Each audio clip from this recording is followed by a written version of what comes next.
Killer thing, isn't it? Yeah.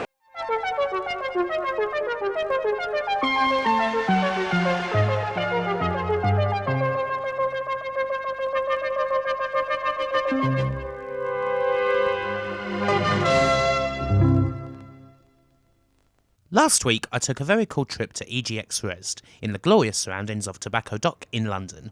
It might not have been the usual sort of event for me, but there was no end of cool new games to play. And so I thought of doing something a bit different than what I usually do for these event videos, and actually round up a lot of the games that I played. Some of them are probably quite familiar already, others perhaps less so, but there was a cool and varied selection of them. I also did a couple of interviews and other tidbits as well, which I shall throw in as we go. Now do forgive the quality of some of the game footage on offer. I tried my best, but it's not like I can just capture stuff directly at events like this. Anyway, there's plenty of games to go through, so let's get on with it. We kick off with a pretty well-known game.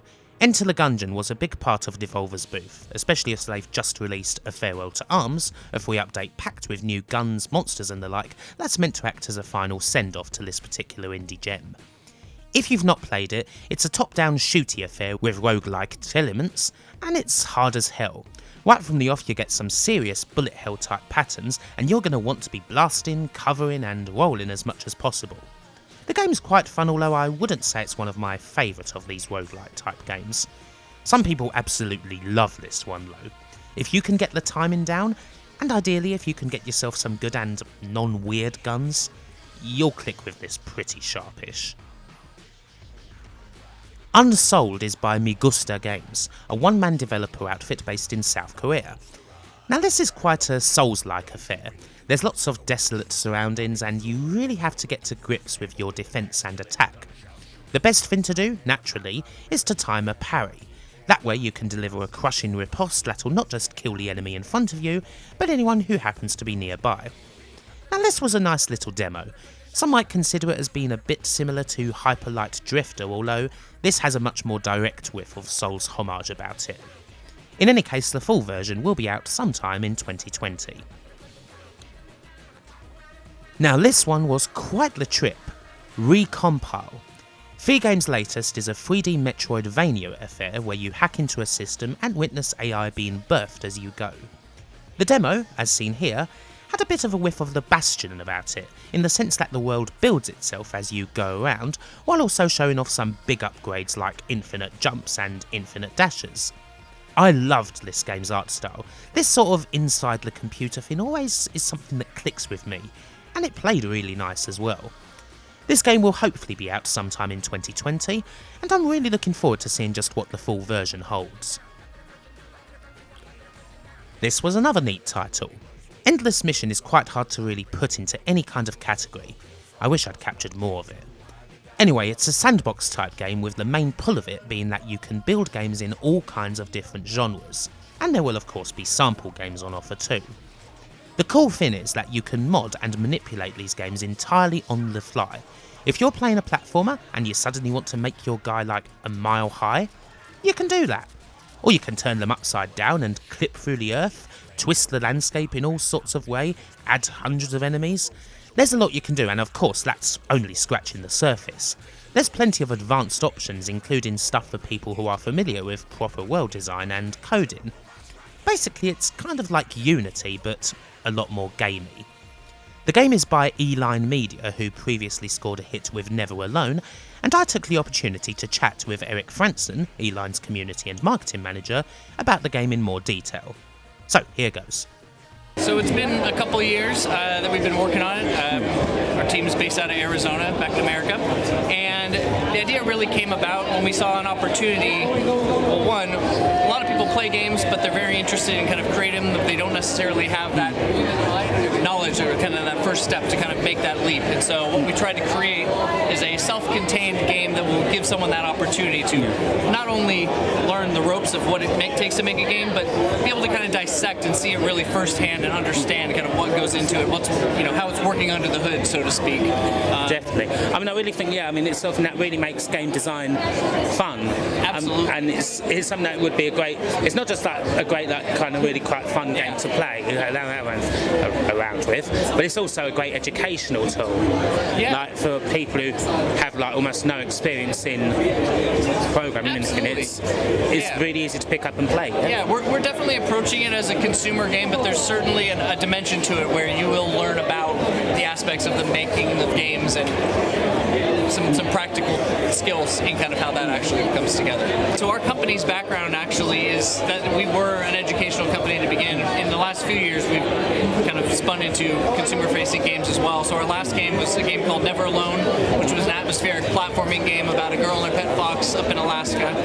We did that in partnership with the Native Alaskan people to kind of tell their story, and it was received very well. We won a BAFTA for that, which was very exciting. And so yeah, this is kind of our next wave into doing that. But we certainly have a track record kind of in that space of being able to ramp people up and have them learn a bit about making games as well. So you're going into early access. We are, yeah. What are kind of your plans from there then? So the plan is to continue to expand the game from there, adding new tools and genres. You know, I'm the community lead, so a lot of it's going to come from player feedback and kind of what features and things that they're going to be interested in having, and going to continue to ramp out toward a V1 release. Fantastic. Also on display by E-Line was Beyond Blue, an underwater exploration game that they've been making in conjunction with the BBC, specifically the folks behind Blue Planet 2. This game is, of course, beautiful. You explore the very depths of the ocean, look at all the life that's there, tag them for research purposes. It is quite the relaxing and calming experience, much like the more alien but also very chilled Abzu. One hopes that there's a chance to do some free roaming in the ocean without the voice of God on the radio that appears to be a big part of the game's story, but still it's very sedate and very relaxing. This game will be on the shelves later in 2019. Ah, Downwell. How much do I love you? I really couldn't tell you. This is a game that I'm pretty familiar with already. In fact, I've damn near played it to death. A solo title by Ojiro Moppin Fumoto, originally released in 2015 and just recently out for the Switch, Downwell is a roguelite where you drop down a well, naturally, and try to rescue your cat. You have gun boots that reload every time you either land on the ground or fall onto an enemy, although you can't fall on the red ones. It's blisteringly fast, you have many handy upgrades at your disposal, the graphics are a wonderful black and white, and honestly, this is one of my absolute favourite games of recent times, and as well as I know it, I just couldn't stop coming back to it. I even came close to beating it at Rezzed, which speaks a lot of good for this Switch version. If you haven't played Downwell, then frankly you must.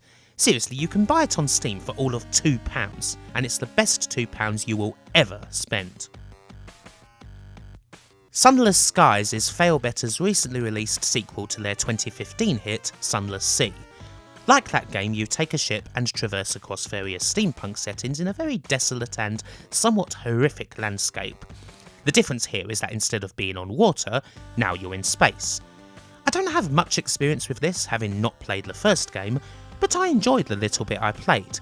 It's like a much darker Pirates, where you have to keep your crew happy while maintaining your terror levels, and also embarking on huge journeys filled with various other ships that are obviously going to try and take you off the shelf.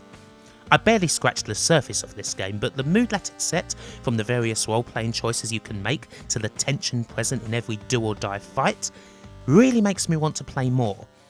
Perhaps I'll go back and have a look at the original game I missed first, mind you. This was naturally one of the big games available at the show, a demo of the long-anticipated and awaited Bloodstained Ritual of the Night, Koji Igarashi's new Metroidvania that earned about $20 squillion on Kickstarter a few years ago. This demo has kind of been kicking around the place a little, but it's certainly a good one, especially if you like Symphony of the Night. Bloodstained's art style and crisp animation does try to make its own path, although it can't help but be similar both purposefully and unintentionally. Not that this should be surprising, as it's perhaps unwise to break something like the classic Igavanias that, in a lot of people's eyes, doesn't really need a whole lot of fixing. But as ever, the hope is that this game will be fully out soon. Roberto Pereno from 505 Games was on hand to have a chat about Bloodstained, and we had a little bit of a chinwag about what's to be expected of it. So that's a good time to get here. I mean, how hard has it been? Well, it's definitely been a challenge because the team has an extremely high quality bar for the game. And Koji Igarashi, the creator of past Igavania titles and leader for Bloodstained, really has a vision that he wants to deliver on. So it's definitely been a longer process than the fans would have liked, but we're getting there. I mean, because I'm tending to get into something like the added pressure perhaps with it being, obviously, I mean, it was a huge game on Kickstarter made. Absolutely. How much kind of pressure has there been now from fans to know about it? How close have been to that? I think it would be safe to say that the pressure has always been there because obviously there's a huge responsibility there to give the fans what they want. But at the same time, we can't let that pressure sort of dictate us in terms of cutting corners or just getting to the finish line at all costs. Because then it's really what's the point? So that's really the focus of the last delay that we had because we wanted to make it reach the point where it's at now. So Sure.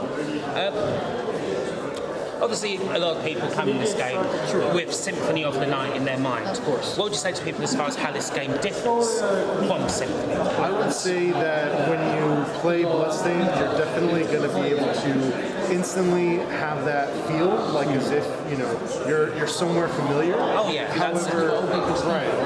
It is at the same time though something completely different, completely new. So there's a lot of nostalgia there. There's a lot of sort of tip of the hat moments, but at the same time, it's very, very different, very new. It does seem like it's trying to get its own personality. Well, yeah, I mean, in just the way notice things also having like the gears as well, like you always got to kind of have that clock tower feel. But it also does seem to be some things that are cutting new paths. I mean, and the graphics as well. I mean, they certainly have that proper. Yeah, EGA has basically tried to, in my opinion, successfully distill all of his best ideas from the past, past Igavania titles, into one sort of cohesive package. So it's definitely, just that alone, it's really providing its own spirit, so to speak. Sure thing. So I think everyone's kind of waiting for more. I mean, can you give us any idea of when we can expect? Well, we've announced summer 2019. I know that there are a bajillion fans out there that right now would like to strangle me and get a specific date out of me. But for now, that's all we're saying. But there is an announcement coming soon, I promise. Cool. Well, thank you very much. Absolutely. It's been a pleasure. Cheers. Take care. At this point, I'll take a wee little break to talk about the event itself. Now, I'd been meaning to go to Rezzed for years, and yeah, it's definitely worth going. I mean, it's always good to meet up with friends, of course, and there's always going to be a few of those hanging around these expos, but pretty much everyone at Rezzed was friendly, especially all the folk man in the booths.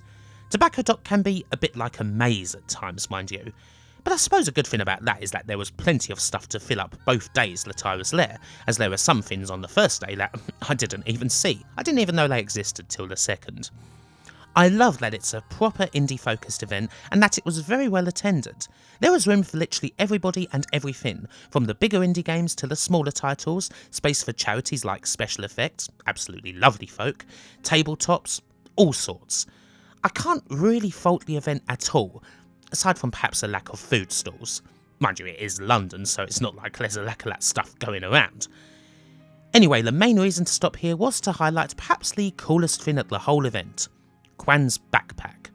As if the tiger onesie wasn't enough, this bag can display all sorts of pics and videos on the back and, quite frankly, I really want one. Obviously I had to get myself immortalised on it. And so with that little diversion, let's just get back to the games. Here's an interesting one. Snowtopia. Have you ever wanted to drop everything and build your own ski resort? Well, now you can. This is a very early build of the game, still pre-alpha, so naturally there wasn't a great deal to do except build some ski runs and some lifts and try to coax skiers out of their money so that they can risk life and limb and perhaps break a pelvis on your slopes. But the concept is nice, because I've always had a soft spot for unique little building games like this, and seeing as I don't think there's ever been a ski resort building simulator before, this one's certainly got a good chance of covering a niche. The aim is to take this game to Kickstarter fairly soon, so keep an eye out if you're interested. Kitana Zero is a pretty wild game by ASCII Soft that's going to be hitting stores this week on the 18th. You play as a ninja assassin and you have various targets to take out. You do so at blistering speed, slashing all enemies to pieces, throwing crap at them in order to distract them, all while some thoroughly out there electro music plays and everything's just soaked in colour. But you have to be careful because one hit from any enemy will kill you to bits. The whole thing plays and feels like a side-on take on Hotline Miami, and frankly that's hardly a bad thing. And yeah, it can be quite tricky to get to grips with. Nice one though, and one to watch out for when it comes out in literally a few days' time. Okay, this is one you may know already. Gris has been out for a good couple of months now, and it's a hit, but this was the first time that I'd played it. Nomada's game is a quite frankly eye-scorching platformer. I mean, seriously. As far as 2D graphics goes, Gris's hand-drawn, almost impossibly detailed vistas quite frankly take the piss. The game itself is more of a puzzle platformer than an ultra-hard affair, which in turn makes it a bit more relaxing to play than something like, say, Celeste. Some may want to have a bit more of a risk of dying, but seriously, this is worth playing purely for the game's beauty alone. Unsurprisingly, the Gris section of Devolver's booth was virtually packed all weekend long, as it only takes one look at the game to be captured by it, and the gameplay is involved enough to make it more than just an unbelievably pretty face. I was really hoping to see Snooker 19 at EGX Rezzed, and I wasn't disappointed. This is a big deal. Seriously. The first proper licensed snooker game to come out in years, and a lot of those games were variable in terms of quality. I hoped beyond hope that Snooker 19 would be something different, a worthy emulation of the noble game. And happily, it is. In fact, I would say that it's the best snooker game since Jimmy White's Whirlwind Snooker. No doubt.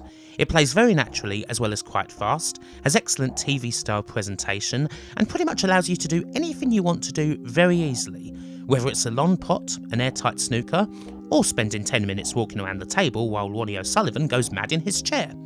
But whether it's rocket potting or a Peter Ebdon simulator, you can do it in Snooker 19 to varying degrees of difficulty depending on how you set things.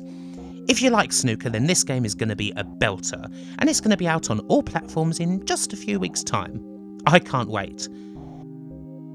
Okay, so these aren't exactly indie games, but I did take a quick look into the racing booth to see what was going on there, and ended up playing Dirt Rally 2 and Forza Motorsport 7.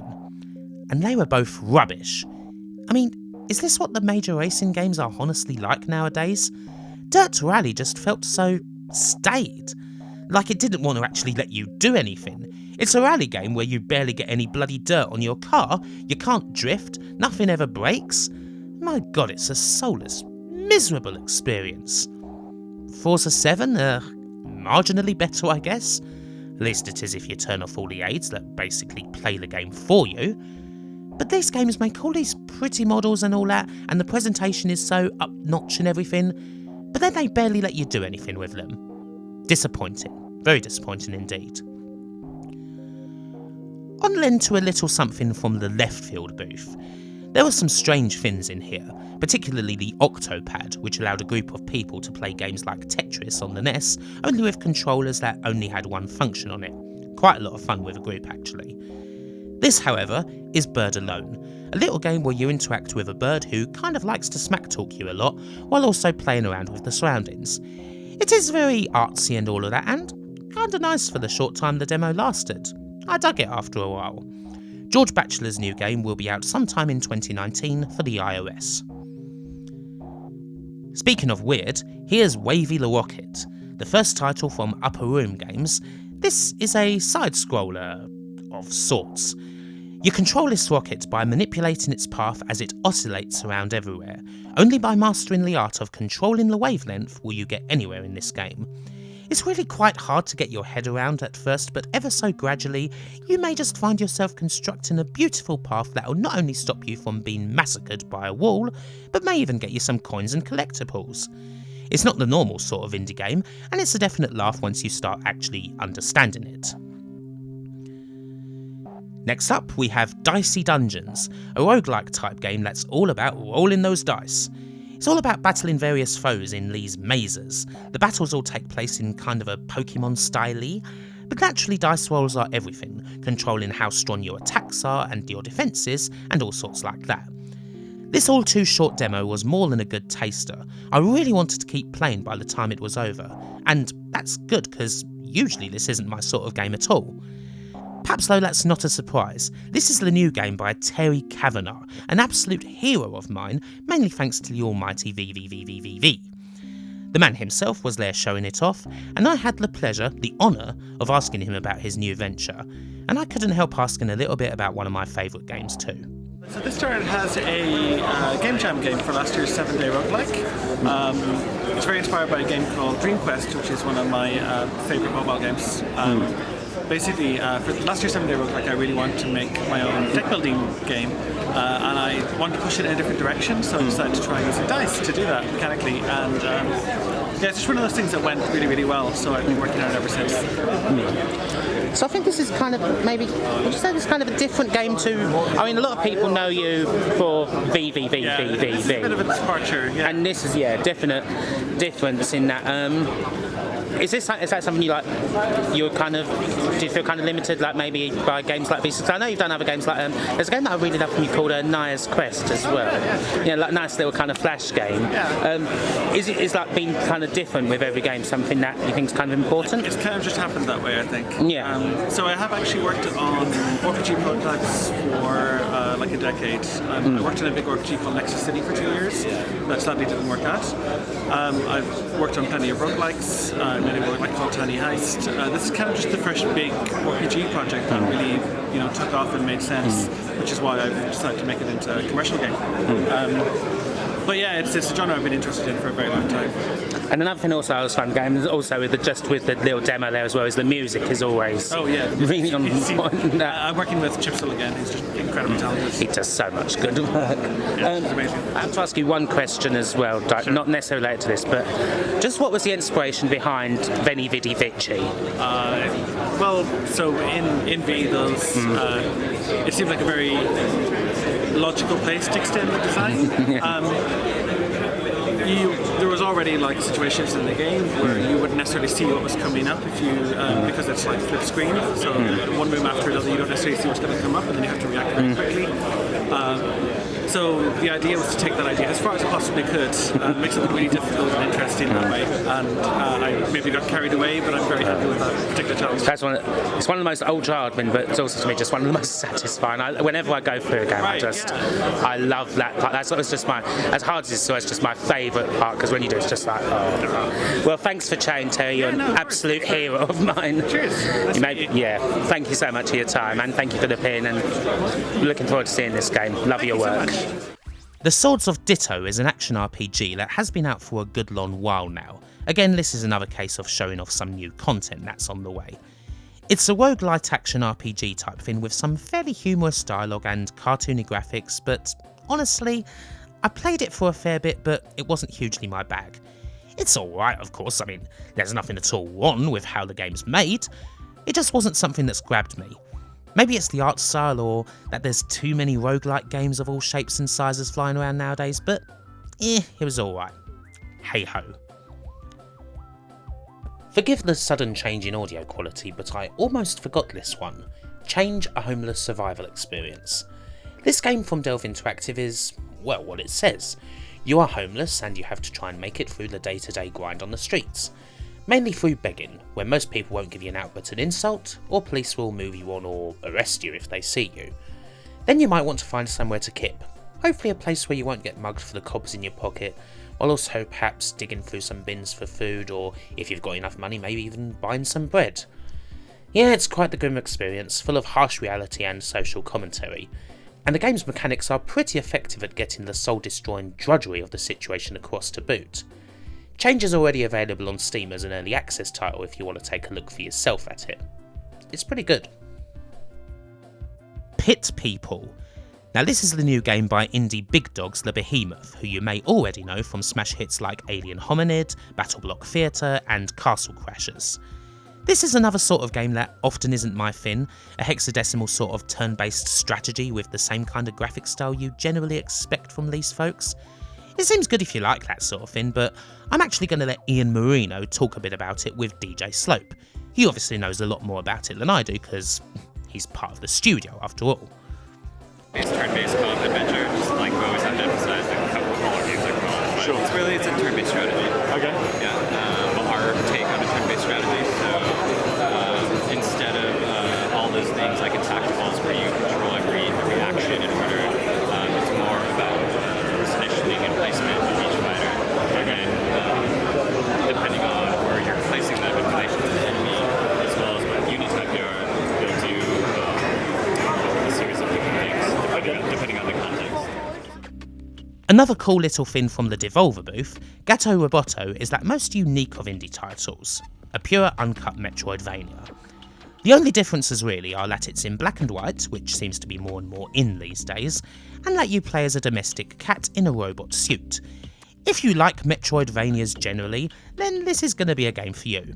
Kooky setting aside, I don't think it really does an awful lot to set itself aside from a lot of other Metroidvanias, but it plays well all the same, and I guess unlike a lot of other games in the genre, it really does pay quite a lot of direct tribute to the original source, even more so than something like Axiom Verge, and I think there's worth in that.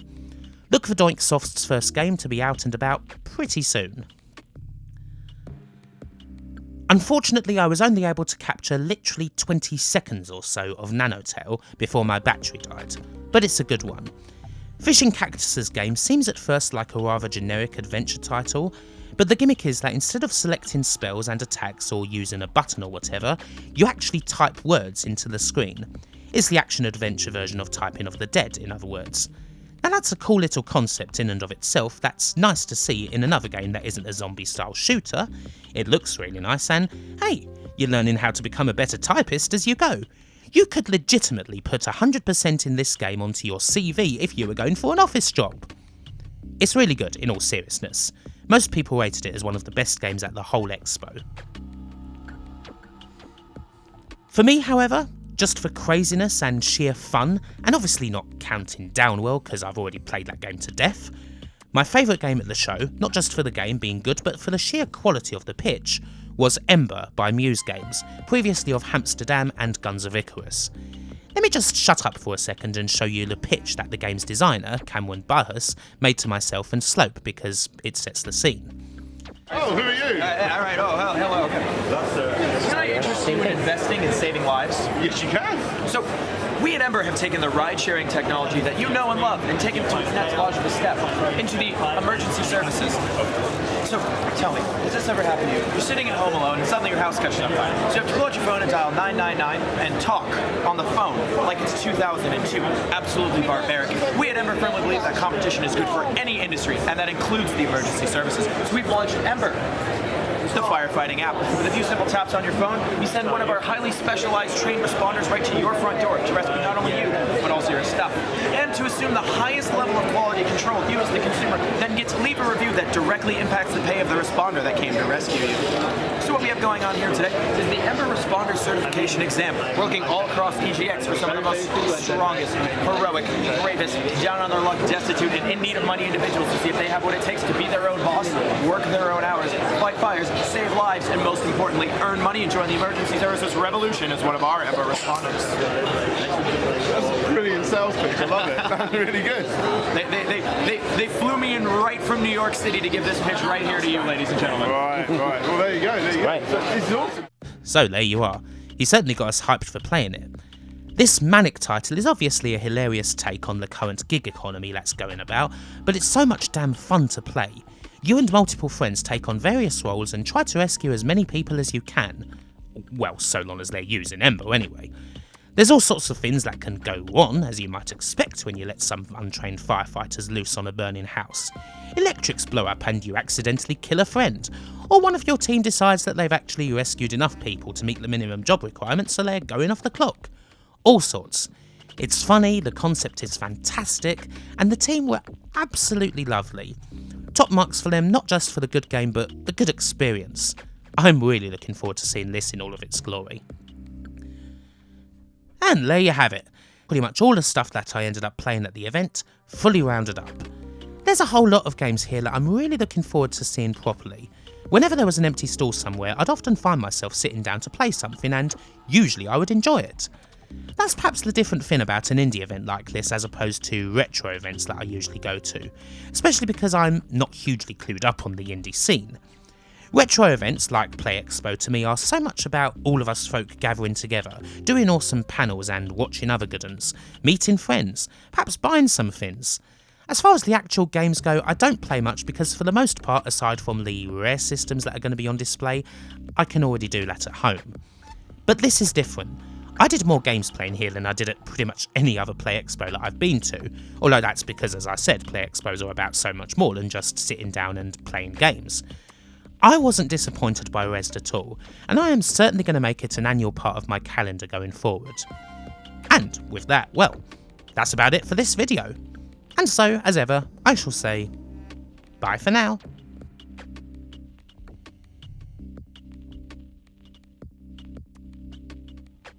Thanks for watching this video. If you liked it, then please do have a look at my social media, and also have a look at my Patreon, where you can join this list of the great and good people right here.